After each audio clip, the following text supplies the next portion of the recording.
Good evening, class. Today I've chosen to do my process speech on deep frying a turkey.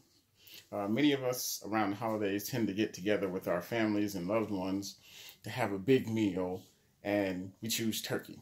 There's a couple ways you can do turkeys. You can stick them in the oven, you can deep fry them. I found that the best that works out for me and my family is to deep fry a turkey. Now, when you deep fry a turkey, there's three main points you have to think about. There's getting the ingredients, and of course, getting the turkey.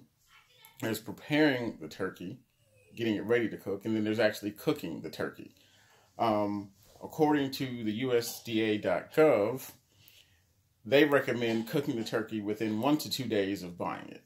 So, first off, when you go to get the ingredients to get a turkey, you want to make sure you have a turkey fryer. There's indoor and there's outdoor turkey fryers, both of which use peanut oil, which is the best oil to fry the turkey in. I happen to have both an indoor and an outdoor turkey fryer. My outdoor turkey fryer uses propane. Those are the real dangerous ones you want to watch out for and make sure you really know what you're doing. Next, you want to consider the size of the turkey. Whether you're feeding 6, 8, or 12 people is going to depend on how big you get your turkey. I usually tend to get around a 12 to 14 pound turkey. That's usually good enough to feed about 5 to 6 people. Also, once you get the turkey home, you want to make sure you let it thaw. Make sure you let it thaw out for a full day. Make sure it's not frozen. Just put it in some water, let it sit, and then throw it in the refrigerator. Also, check and make sure there's no recalls on the turkeys. A lot of the turkey manufacturers tend to sometimes put out a recall on turkeys and say this batch isn't good, so on and so forth. The next main step is preparing your turkey. So after you've got it thawed, you let it thaw for a day, make sure it's not frozen. You want to go ahead and get your ingredients together to season and inject your turkey. Now, you can find a lot of recipes on how to season and inject turkey on foodnetwork.com. I tend to use, I get 2 sticks of butter, I melt those, I put some seasoning salt, pretty much whatever you like, seasoning salt, lemon pepper, lime juice. I've tried pineapple juice before, some hot sauce, Tony Chachere's, which is a real good Creole sauce, or Creole seasoning, I'm sorry. You put all that into the melted butter, mix it together, and you inject that into the turkey. The main parts of the turkey you inject into the breast, the legs, the wings, pretty much every meaty part of the turkey, and make sure it really gets in there and seeks into the meat. After you do that, you want to go ahead and season the outside of the turkey. I use the same ingredients I put in my injection is the same ingredients I use on the outside of the turkey.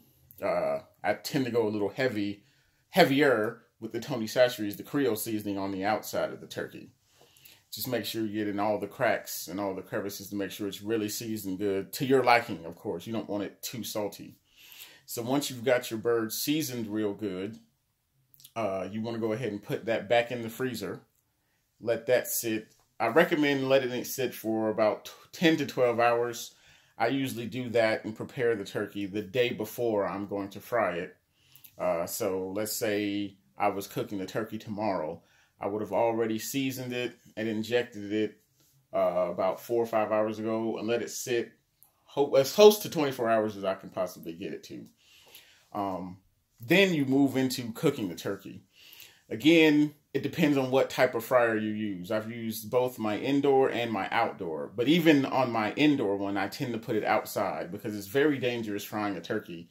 You can see on a lot of the news channels on their local websites, well, turkey cooking have gone wrong. People have dropped frozen turkeys inside the hot grease, which causes the grease to pop up and cause a fire, especially on outdoor fryers when it gets on the open flame of the propane burner.